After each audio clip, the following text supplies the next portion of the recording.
தீய சக்தியோட மகளிர் மாநாடு நடந்தது. அதுல ஒரு அக்கா சொல்றாங்க, எங்களுக்கு மட்டன் பிரியாணி கொடுத்தாங்கோ, மாசா கொடுத்தாங்கோ, லட்டு கொடுத்தாங்கோ, குட்டை பிஸ்கெட் கொடுத்தாங்கோ, தண்ணி பாட்டில் கொடுத்தாங்கோ. ஒரு 3 மணி நேரம் விழாக்கு எங்க பெண்களுக்கு எவ்வளவு கொடுத்திருக்கீங்க. வாவ், நம்ம தமிழ்நாட்டு பெண்கள் மேல எவ்வளவு அக்கறை இந்த தீய சக்திகளை. இவங்களை போய் நம்ம தப்பா நினைச்சிட்டோமே.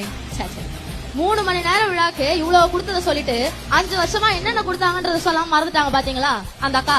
பாவம், டைம் இல்ல போல. அதான் நாங்க இருக்கிறோம்ல, சொல்றேன் கேளுங்க. மாணவர்களுக்கு கஞ்சா கொடுத்தாங்கோ, பெண்களுக்கு பாலியல் வன்கொடுமை கொடுத்தாங்கோ, கேஸ் சிலிண்டருக்கு 100 ரூபாய் குறைப்போம்னு சொல்லிட்டு போய் வாக்குறுதி கொடுத்தாங்கோ, நீட் தேர்வை எங்களாலதான் ரத்து செய்ய முடியும்னு பெரிய உருட்டா கொடுத்தாங்கோ, கரண்ட் பில்ல ஏத்தி கொடுத்தாங்கோ, பெண்களுக்கு ஓசி பஸ் கொடுத்தாங்கோ. ஓசி பஸ் நான் சொல்லுங்க, அமைச்சர் சொன்னாரு. 2.5 லட்சம் கோடியா இருந்த தமிழ்நாட்டின் கடனை 9.5 லட்சம் கோடியாக உயர்த்தி மக்களுக்கு பெரிய ஷாக் கொடுத்தாங்கோ.